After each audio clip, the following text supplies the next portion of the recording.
to the Parlamerica's podcast. In this episode, we will explore social and economic security in the Americas and the Caribbean and its connection to human dignity, resilience, and community well-being.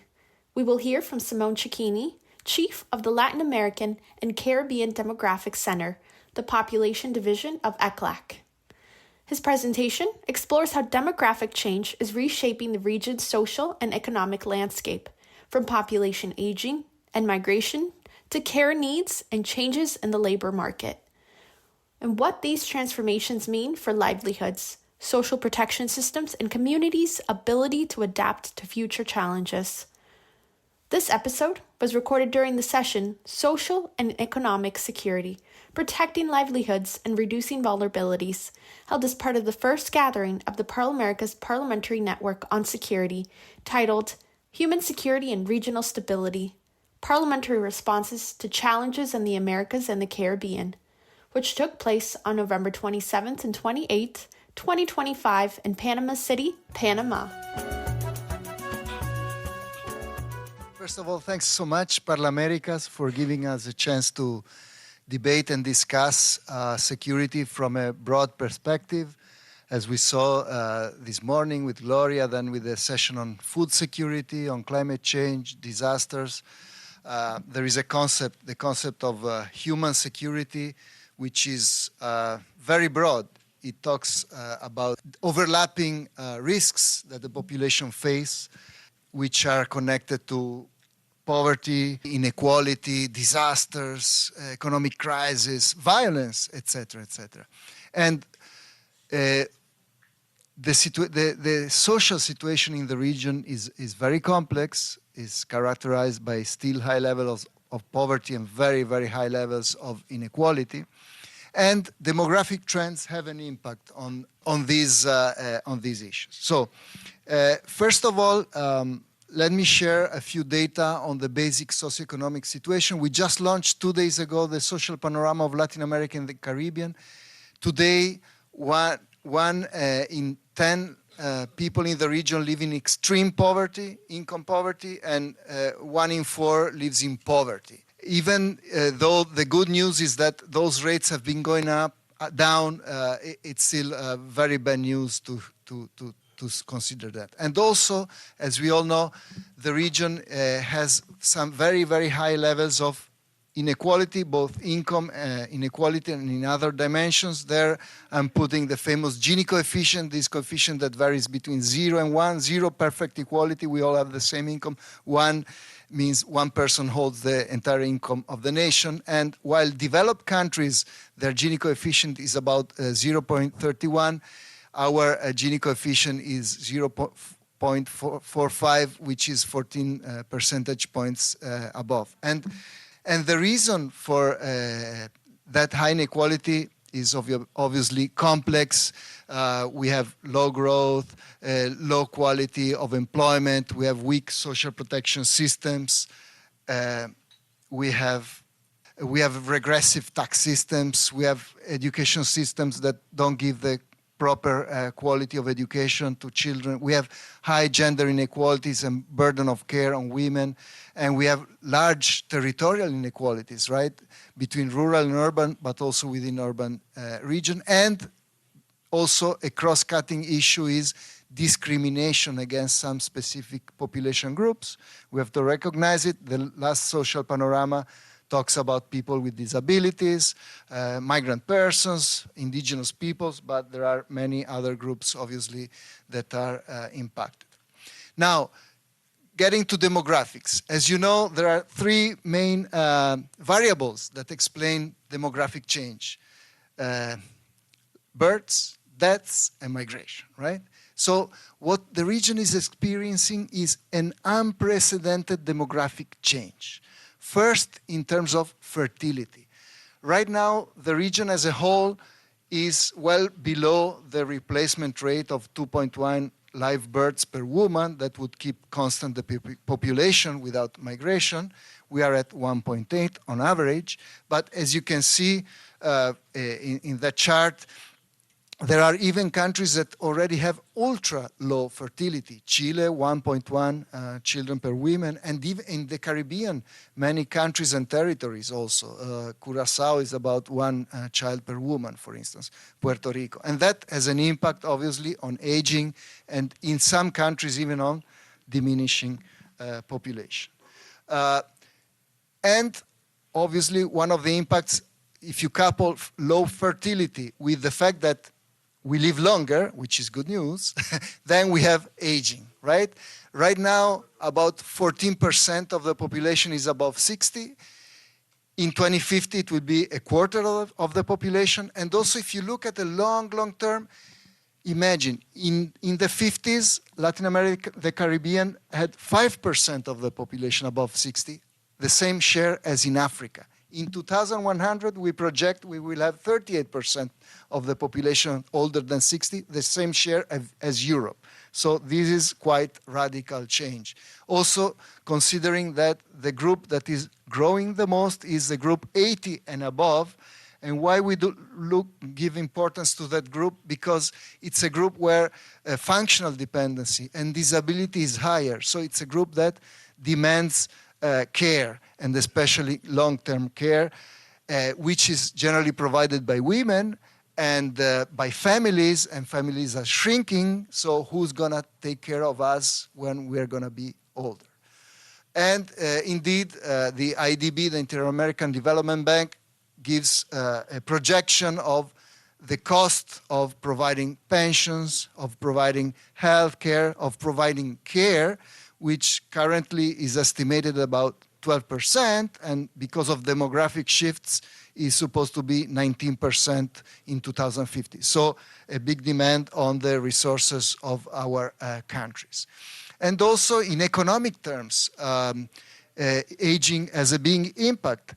As you all know, we live the period of demographic bonus, which means the demographic bonus is when within a family, within a country, the number of dependents, children and older adults, with respect to the number of people of working age is diminishing. So it's the curve that you see above. It was going down. So it's a period that opens up opportunities for economic growth. Within a family, you have more people who can work with respect to those who need help. However, this window is closing in, on average for the region, in 2028. And also, there are big impacts of aging on the labor markets. The labor force, which is the sum of employed and unemployed people, is still growing, but at a lower rate. The total population in the 80s was a pyramid. Now it's no longer a pyramid because we are aging. The workforce was 33% of the total population in the 80s. Now it's 51%. It's still growing towards 2050, but why? Because of the increased labor participation by women.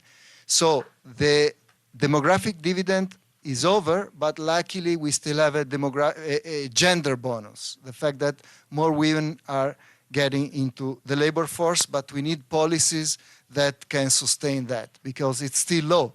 In 2050, still, it will be only 45%. The share of the labor force by women is only 45%.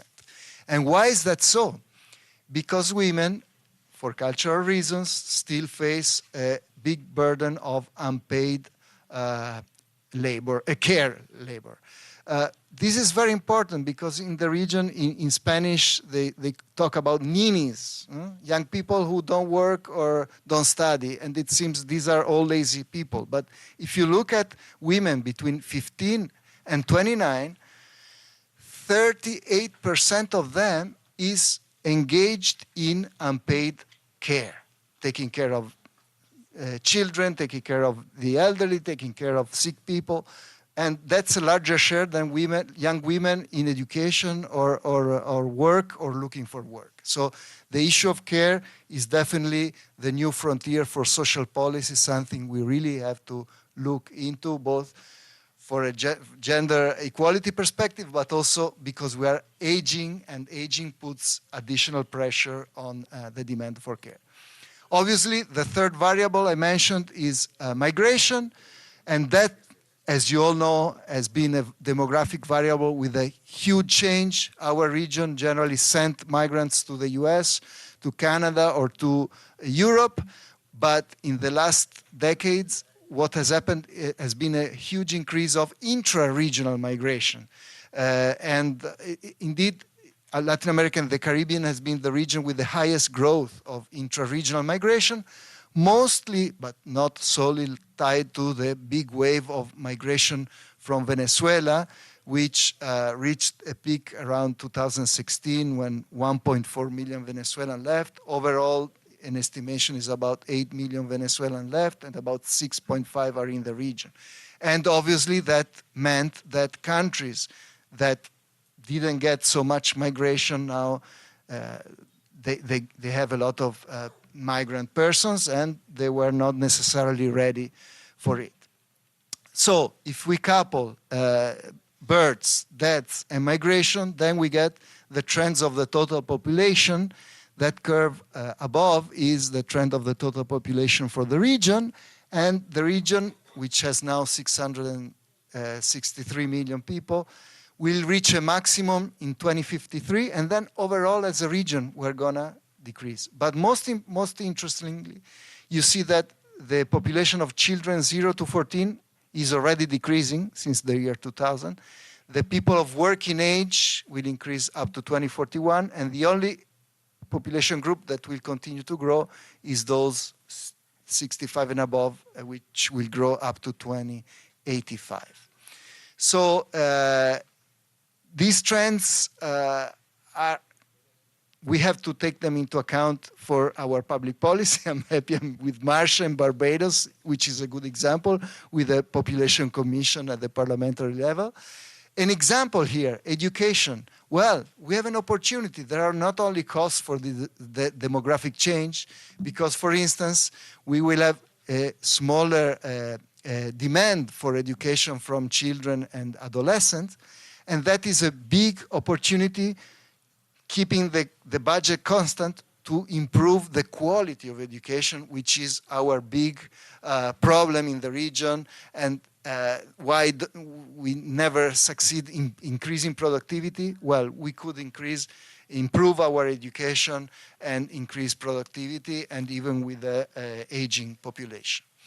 And finally, a few thoughts about all these implications. One, well, how do we fight inequality? How we do create more economic and social security in the region? One, the issue of education.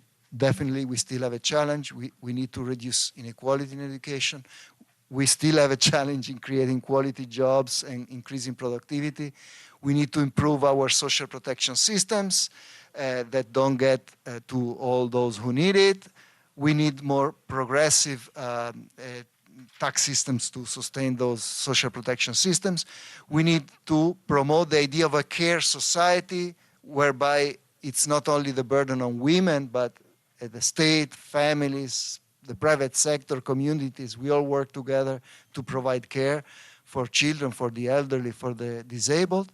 We do need still to tackle the discrimination that different population groups face, strengthening the institutional frameworks of social policy. And finally, this coming from somebody who works with data, I hope that we can sustain our national statistical systems. I know no parliamentarian will be elected because of a campaign promoting more investment in data, but once you are in parliament, I think it's always important to strengthen data systems, evidence, and promote evidence-based policy that then we translate into legislation and action. Thanks so much.